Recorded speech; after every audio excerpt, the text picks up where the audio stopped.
স্বাভাবিক রেখেছি।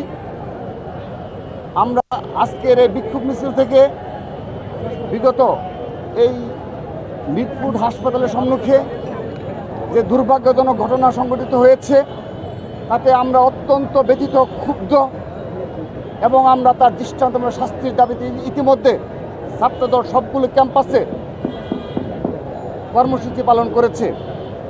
কিন্তু আমরা দেখতে পেয়েছি এই ইস্যুকে কেন্দ্র করে বাংলাদেশের বিভিন্ন শিক্ষা প্রতিষ্ঠানে অল্প কিছু শিক্ষার্থী, অল্প কিছু গুপ্ত সংগঠনের নেতাকর্মী দ্বারা ইতিমধ্যে এই ক্যাম্পাসকে অস্থিতিশীল করার জন্যে এবং মব তৈরি করার জন্যে একটা ফাঁদ পাতা হয়েছে।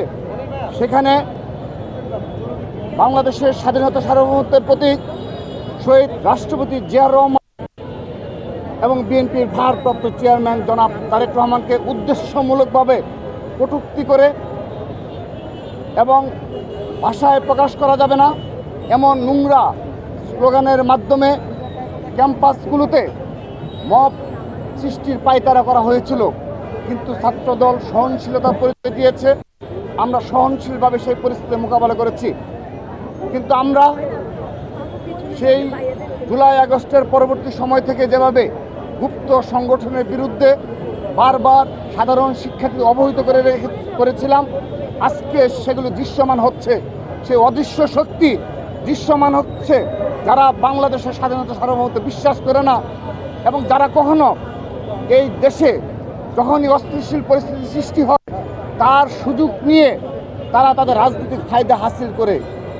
আমরা দেখেছি সেজন্যেই জুলাই আগস্টে গণ অভ্যুত্থানে আমরা লক্ষ্য করেছি, আপনারা লক্ষ্য করে দেখবেন, এই জামাত ইসলামী এবং ইসলামী ছাত্র শিবির যারা রয়েছে তাদের প্রকাশ্যে কোনো কর্মকাণ্ডের কোনো নজির দেখা যাচ্ছে না। তারা এই জুলাই আগস্ট গণ অভ্যুত্থানের রাজপথে ভূমিকা পালনকারী কোনো প্রকার কোনো ডকুমেন্টস আমরা পাইনি। আমরা বিশ্লেষণ করে দেখেছি এর পেছনে একটা গভীর ষড়যন্ত্র রয়েছে।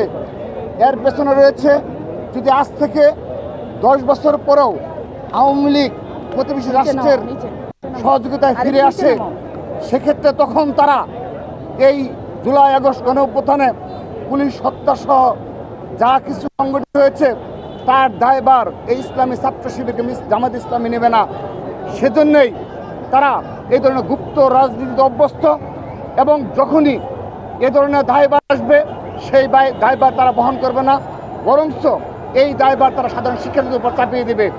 তারই ধারাবাহিকতায় সর্বশেষ ক্যাম্পাসে যে বিশৃঙ্খল পরিস্থিতি সৃষ্টি করার চেষ্টা করা হয়েছে সেই ক্ষেত্রে কিন্তু সাধারণ শিক্ষার্থীরা পা দেয়নি।